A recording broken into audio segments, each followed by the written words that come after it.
दुनिया का सबसे कोल्ड डेजर्ट हानले। यहाँ जमीन से आसमान का पता खो सा गया है। वक्त तो थम चुका है पर मजबूरियां नहीं। कितना सुंदर व्यू है वो। Well, I don't think there are too many signals. Kilometre के बाद पहला पेट्रोल पंप है और ये बंद क्यों है? मैं हूँ इस समय इंडिया की लार्जेस्ट एस्ट्रोनॉमिकल ऑब्जर्वेटरी में। दिखाई दे रहा है ना कुछ, और हवा इतनी तेज है कि पूछो मत।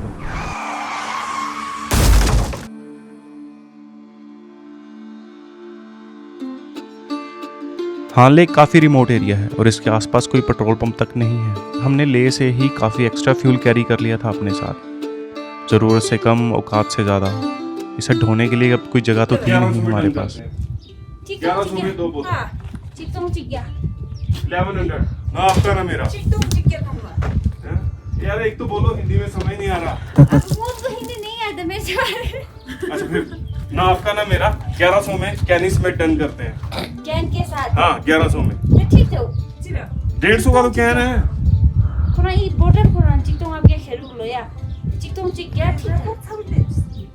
रबर को सिने लोगों दे को सिने। कैन ले लो, चंगे रहोगे। क्यों क्या और अच्छा था इन्हें बेच के आगे बढ़ना, क्योंकि आगे के सफ़र पे इनको ढोना काफ़ी मुश्किल होने वाला था। जब आप मोटरसाइकिल एडवेंचर पे हो तो आपके लिए सबसे बड़ी प्रॉब्लम है स्टोरेज, और हमारे पास स्टोरेज की काफ़ी कमी थी, तो इसीलिए इसे बेचना ही अच्छा था। महंगे दामों पर खरीदी हुई चीज़ को सस्ते दामों पे बेचने का दुख आप समझते हो। हाँ, इसके लिए काफ़ी गालियाँ खाई वैसे मैंने अंकित से।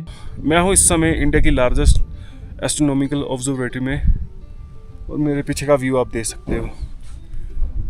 और इसका अगर एल्टीट्यूड की बात करूँ तो ये तकरीबन 16,000 फुट के आसपास है, और सांस लेने में यहाँ बड़ी दिक्कत है।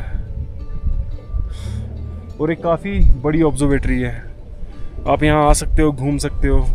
ये आपको अच्छे से सारी ऑब्जर्वेटरी अंदर से दिखा देते हैं, सारे इक्विपमेंट्स। तो अंदर चलते हैं सबसे पहले। हानले इंडिया का सबसे नाइट डार्केस्ट जोन है, और यहाँ 270 नाइट्स क्लाउड फ्री रहती हैं, और बारिश की बात करूँ तो तकरीबन 7% से भी कम। हानले ऑब्जर्वेटरी इंडिया की सबसे लार्जेस्ट इंफ्रारेड ऑब्जर्वेटरी में से एक है। इस ऑब्जर्वेटरी को देखने के बाद मेरे लिए सबसे शॉकिंग पार्ट पता क्या था, कि ये सारी ऑब्जर्वेटरी रिमोटली कंट्रोलेबल थी, और इसे कंट्रोल कर रहे थे बेंगलोर में बैठे हुए साइंटिस्ट। और बस मुझे मोटा मोटा इतना ही पता था, और अब बारी थी आगे निकलने की। आज का रास्ता थोड़ा लंबा था और कई सारी हिल्स और हाई पासेस से होकर निकलने वाला था।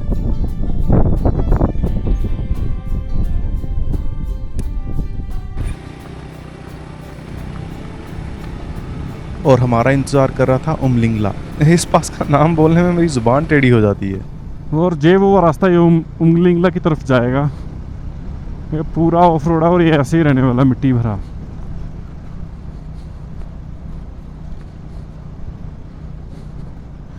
और नीचे रॉक सॉलिड पत्थर हैं, पर फिर भी थोड़े, मतलब आप कह सकते हो थोड़ा कंक्रीट टाइप है, जहाँ पे बाइक स्किड कर सकती है।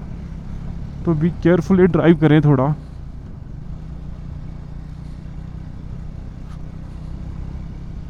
और से बदतर होता जा रहा है।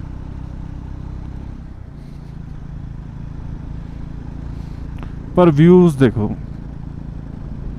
Beautiful mountains over there, amazing.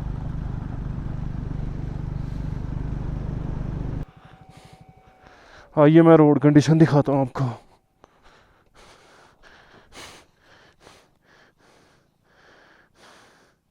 और नीचे हार्ड सरफेस है, कम से कम मेरी इतनी फिंगर अंदर जा रही है, और इस पे टायर ना ड्रिफ्ट कर रहे हैं ऑटोमेटिकली, कंट्रोल ही नहीं हो पा रहा है ये सब।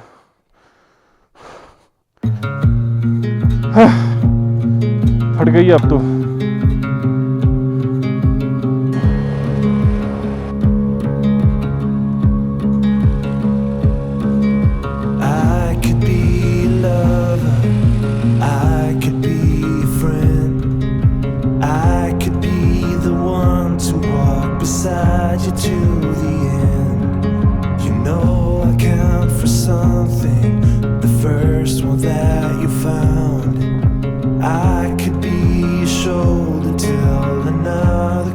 ऑफ रोड पर एग्जॉशन ज़्यादा होता है और कंफर्ट ना के बराबर, और ऐसे रास्ते पे राइड करने के लिए ना तो मेरे पास वैसे स्किल्स थे और ना अच्छे टायर्स, इसलिए स्लो ही चला। मेरी हालत ख़राब कर दी इस रोड ने। करीबन मुझे चले आधे घंटे से ज़्यादा हो गया है और ये ऑफ रोड ख़त्म होने का नाम नहीं ले रहा।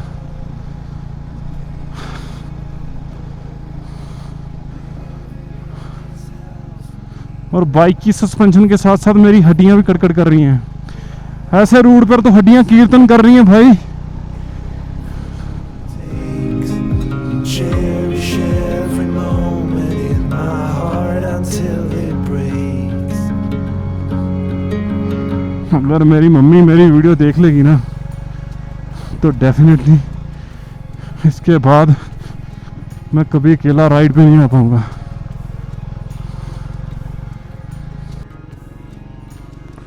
ओह मैन, ये क्या है? ओ भाई, चढ़ गई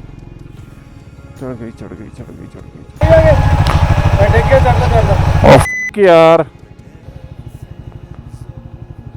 कितना सुंदर व्यू है वो,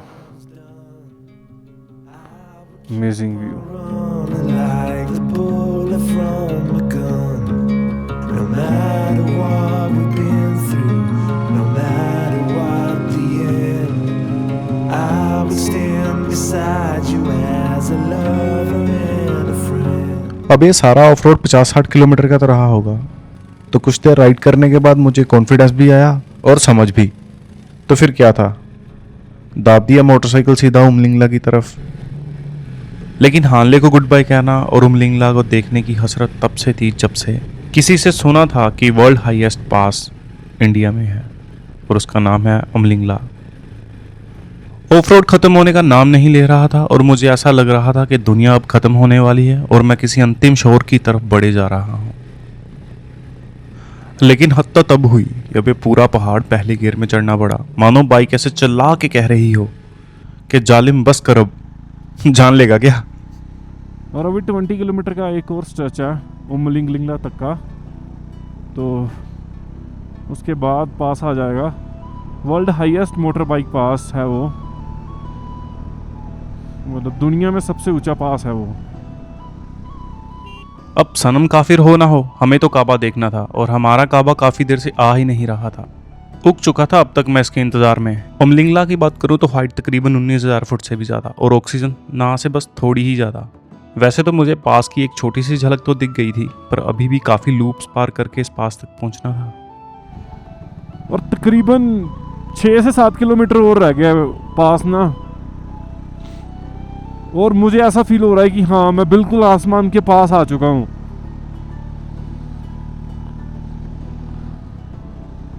और सारे पहाड़ मुझसे छोटे लग रहे हैं अब। 60 किलोमीटर का ऑफ रोड और काफ़ी सारे लूप्स पार करने के बाद आपके सामने पेश है, मैं जानता था तुम जरूर आओगे। देर सवेर गिरते पड़ते इस पास तक मैं पहुंच तो गया था, पर इस पास पे पहुंचने वाला मैं अकेला तो था नहीं, भीड़ लगी हुई थी यहाँ पर। so many riders खतरनाक यार।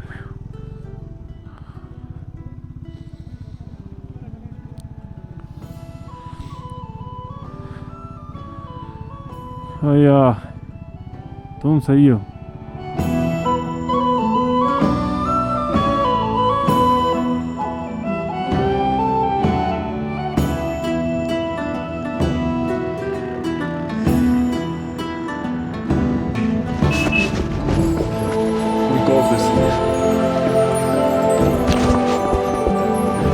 अगर मेरे पास ये ना होता ना तो कसम से ये पॉसिबल नहीं था। 10 साल लग गए ट्रिप कंप्लीट करने में मुझे, 10 साल।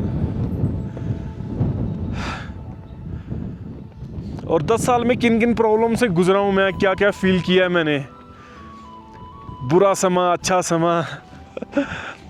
आज मुझे कुछ याद नहीं है, आज मैं बड़े मज़े में हूँ। हाँ बस यहाँ थोड़ा इमोशनल हो चुका था मैं।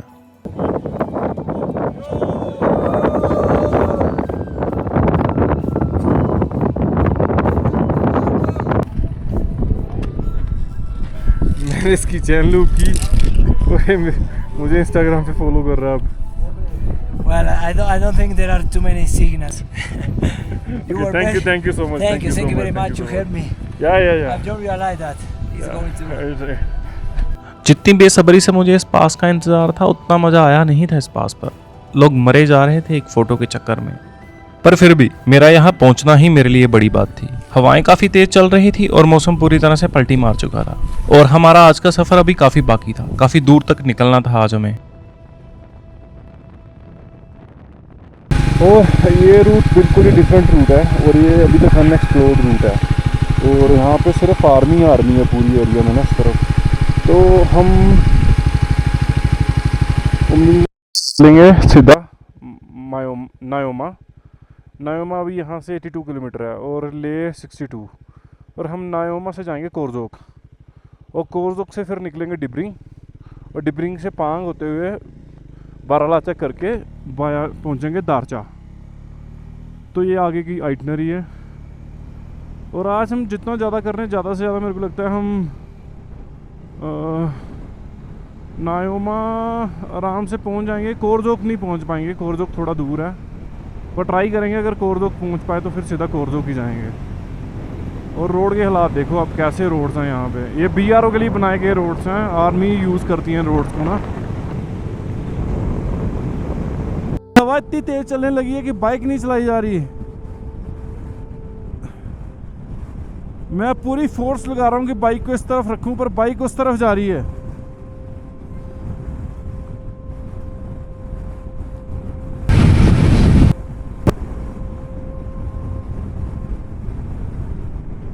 और आगे मौसम ख़राब लग रहा है पूरी तरह।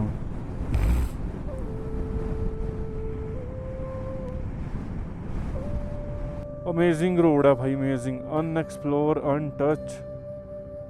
और आप देखो 3 रास्ते, ये राउंड अबाउट है, ये वापस दोबारा हानले चला जाएगा, ये अभी क्लोज है टेम्परेरी पर आगे जाता होगा कहीं ना कहीं पक्का। और ये जाएगा नायोमा और हमें जाना है नायोमा, तो हम चलते हैं सीधे। खान पीछा नहीं छोड़ रहा है यार। और जब से मैं इस सफ़र पे था तो मुझे लगा नहीं था कि लोग इतने अच्छे मिलेंगे। यूं तो मुझे ट्रैवल करते हुए कई दिन हो चुके थे। हाँ, कुछ लोग टॉक्सिक हो सकते हैं आपके आसपास के, पर अगर आप खुले दिल से सबको मिलना शुरू करो ना तो मैं सच्ची कह रहा हूँ कि लोग अपने जैसे लगने शुरू हो जाते हैं। तो मैं अभी वही फील कर रहा हूँ इन कुछ दिनों में ना। वो तगड़े लेवल पे मौसम ख़राब है। अब देखो ना तो कुछ दिखाई दे रहा है ना कुछ, और हवा इतनी तेज है कि पूछो मत। चलो मैं तो घर से बर्फ के चक्कर में आया था पर रेत खा के टाइम पास कर रहा हूँ। तेरी गई हुए बच गई। बैकग्राउंड म्यूजिक को इग्नोर करिए और आगे की कहानी सुनिए। सुबह तेल बेचने वाली स्टोरी सुनी थी, आइए उसे कंटिन्यू करते हैं। हम नायोमा पहुंच गए हैं। नायोमा यहाँ से हार्डली 1.5 किलोमीटर है। ये सबसे पहला नायोमा का पेट्रोल पंप, जो तकरीबन 300-400 किलोमीटर के बाद पहला पेट्रोल पंप है। और ये बंद क्यों है? अरे जो ये तो लग जाएंगे अगर ये बंद हुआ तो। सुबह जब पेट्रोल बेचने की जद्दोजहद में मैं लगा हुआ था तो मैंने सबको यही कह के आसरा दिया था कि 300 किलोमीटर तक का पेट्रोल हमारे पास है, उसके बाद नायोमा में हमें पेट्रोल पंप मिल जाएगा। पर हुआ क्या?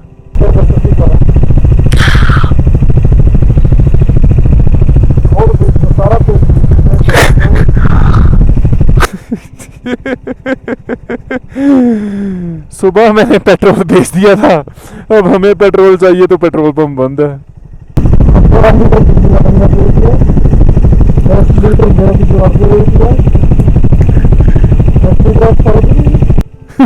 15 लीटर एक को दिया, 10 लीटर एक को दिया, 10 लीटर एक को दिया।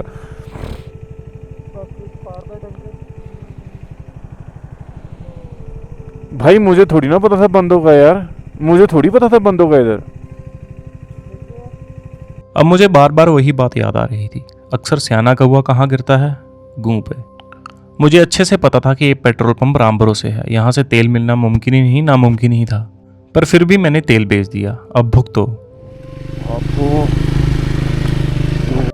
माहे वाला ब्रिज मिलेगा, तो वहाँ से तीसो मरेरी के लिए रास्ता मिलेगा और यहाँ से तकरीबन 55 किलोमीटर के आसपास है ये रास्ता ना।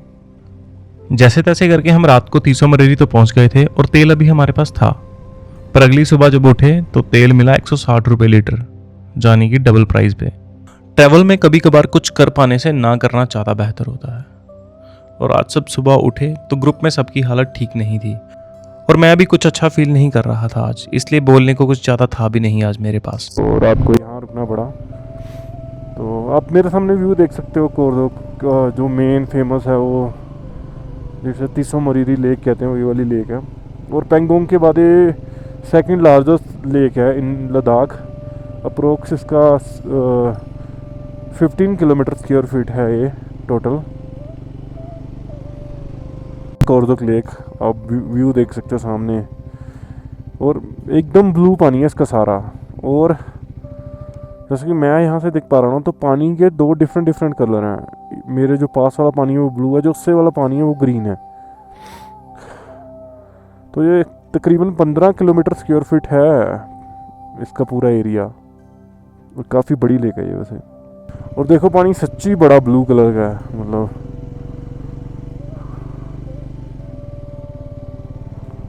5-6 किलोमीटर हो चुके हैं। और ये लेक यहाँ पे आके ख़त्म होती है, मतलब ये इसका एंड बोल सकते हो आप लेक का। और दूसरी तरफ काफ़ी लंबी लेक है ये उस तरफ से ना। तो आज का प्लान कुछ ऐसा है, आज सोच रहे हैं दारचा तक जाने का वापस। और दारचा तक अगर मैं बात करूं तो 350 किलोमीटर्स के आसपास बनते हैं दारचा टोटल ना। और रास्ते में 2 हाई पास आएंगे, जैसे एक नोकीला और दूसरा बारालाचा, दोनों काफ़ी हाई पास हैं। फिर से कल शाम को यहाँ पे बारिश हुई है, और आप वो पहाड़ों में वो हल्की हल्की सफ़ेद बर्फ़ देख रहे हो ना, वो कल शाम को ही पड़ी है। अभी जब मैं शाम को इधर आया था तब इधर बारिश हो रही थी, तो पूरे एकदम डेंस बादल थे यहाँ में ना। तो आज सुबह देखा तो यहाँ मतलब बर्फ़ पड़ी हुई थी थोड़ी थोड़ी ना, ये चारों तरफ पड़ी हुई है वैसे बर्फ़ ना। और उसी की वजह से स्काई देखो कितना ब्लू है, और धूप इतनी तेज है ना यहाँ पे कि पूछो ही मत।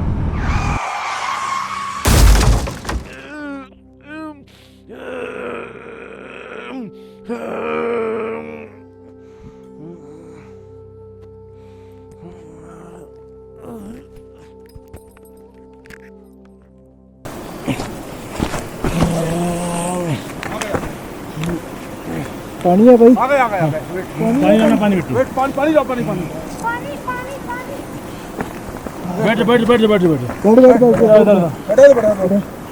आइए अब थोड़ा डिटेल में बताते हैं। हुआ वो जो मैंने सोचा नहीं था। रास्ता काफ़ी छोटा था और टर्न काफ़ी शार्प, और एक टर्न पे मुझे एक गाड़ी नहीं दिखी। वही टर्निंग पॉइंट था मेरी लाइफ का। गाड़ी ने मुझे हिट किया और मैं पहाड़ से कम 20 फुट नीचे चला गया। हाँ, कुछ इंटरनल डैमेज आए, कुछ इमोशनल भी। जब तक अंकित वापस आया मुझे हॉस्पिटल ले गए थे। हाँ, माफ़ करना, मेरे पास दिखाने के लिए उतनी फुटेज तो है नहीं, बस जो मिला मैंने बता दिया। हालात काफ़ी ख़राब थे, वीडियो बनाने का ख्याल मन में भी नहीं आया। मैं जल्दी से जल्दी हॉस्पिटल पहुंचना चाहता था। इस लोकल हॉस्पिटल पुग्गा में मुझे लेके गए, वहाँ फर्स्ट एड के लिए कुछ था भी नहीं, और वहाँ से ले जाने में मुझे एम्बुलेंस में 7 घंटे लगे। और इन 7 घंटों में इमोशनली और फिजिकली मैं काफ़ी हद तक रिकवर कर चुका था। अब मुझे धीरे धीरे समझ आ रहा था कि आखिर हुआ क्या है। हड्डियाँ टूटने से बच गई थी, और अभी मैं काफ़ी ठीक था, इसलिए मैं वापस होटल आ गया था। हाँ, वही टूटे दिलों का आशियाना। आज कुछ मूड सही नहीं था और दिल भी टूट गया था, इसलिए जब शाम को बाइक को देखा तो मेरा रोना निकल आया। इसे ऐसा देख के लगा कि मानो जान ही निकल गई हो। रो पड़ा था मैं।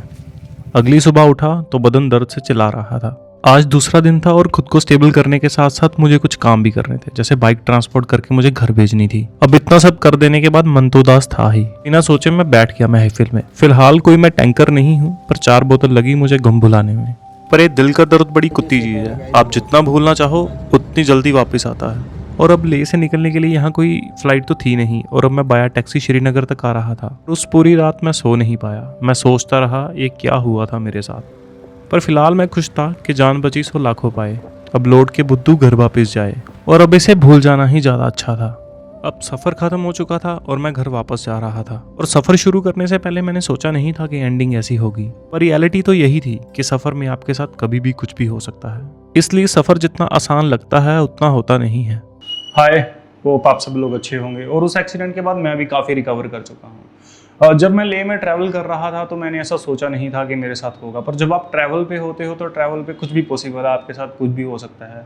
और मैं अभी भी सोचता हूँ कि जो मेरे साथ हुआ वो किसी के साथ भी हो सकता था, क्योंकि वो टर्न इतना शार्प था। और वो इंसिडेंट के बाद मैंने सोचा कि एक्चुअली हुआ क्या है, तो हुआ ये था कि वो गाड़ी मुझे दिखी ही नहीं थी। वो मेरे लिए एक ब्लाइंड स्पॉट था प्रॉपर, जिस पे मैं हिट हुआ, और हिट होने के बाद मैं कम से कम 15 से 20 फुट आई थिंक खाई में चला गया था। तो कुछ इंटरनल डैमेज थे जिनसे मैं अभी धीरे धीरे रिकवर कर रहा हूँ, पर अभी भी उनमें कुछ टाइम लग जाएगा रिकवर करते हुए, और इतने काफ़ी टाइम से मैं किसी राइड पे निकला नहीं हूँ, तो एक फोमो सा भी मन में बैठ गया है राइडिंग को लेके ना। और अगर मैं बात करूँ तो लेह में मुझे काफ़ी हेल्पफुल लोग मिले। जिस हॉस्पिटल में मुझे लेकर गए वहाँ ऐसे फर्स्ट एड देने के लिए तो कुछ था नहीं, काफ़ी रिमोट सिटी थी, वहाँ फ़ोन पे अच्छे नेटवर्क भी नहीं थे, और वहाँ से मुझे ले ट्रांसफ़र किया गया एम्बुलेंस में। और एम्बुलेंस में मुझे पहुँचते ले पहुँचते कम से कम 7 घंटे लग गए थे, और उन 7 घंटों में मैं इमोशनली और फिजिकली दोनों तरह से धीरे धीरे रिकवर हो रहा था। और मैं सोच रहा था कि ये हुआ क्या है, क्योंकि मैंने कुछ ऐसा एक्सपेक्ट किया नहीं था। अगर बात करूं तो उन सिचुएशन में मेरे जो फ्रेंड्स थे मेरे साथ, उन्होंने मेरी काफ़ी हेल्प की। ख़ासतौर से मैं स्पेशल थैंक्स करूंगा अंकित का, उसने मतलब उस सिचुएशन में रह के मेरी काफ़ी हेल्प की। उसके बाद आकाश और सैम जिन्होंने भी काफ़ी हेल्प की मेरी, और उसके बाद कुछ ले के जो लोकल सिटीजन थे उन्होंने भी काफ़ी हेल्प की। और सबसे मेजर पार्ट था फिर उसके बाद मेरा बाइक ट्रांसफ़र करके घर भेजना, जिसमें मुझे काफ़ी दिक्कतें आई। मैंने लोकल मार्केट में कुछ ऐसे पता किया, कुछ एक्सपोर्टर्स जो पंजाब में सामान एक्सपोर्ट करते थे, फिर उन्होंने मेरी बाइक एक्सपोर्ट करके घर भेजी, जिसका अगर मैं बात करूं अप्रोक्सीमेटली तो 15,000 के आसपास मेरा खर्चा आ गया था लेह से लुधियाना भेजने के लिए बाइक। और उसके बाद फिर नेक्स्ट डे की फ़्लाइट से मैं खुद वापस आ गया था घर, और कुछ डैमेज थे जो अभी मैं रिकवर कर रहा हूँ धीरे धीरे। होप आपको ये सीरीज़ पसंद आई हो। अगर आपको ये सीरीज़ पसंद आई तो प्लीज़ थोड़ा सपोर्ट करें, लाइक करें।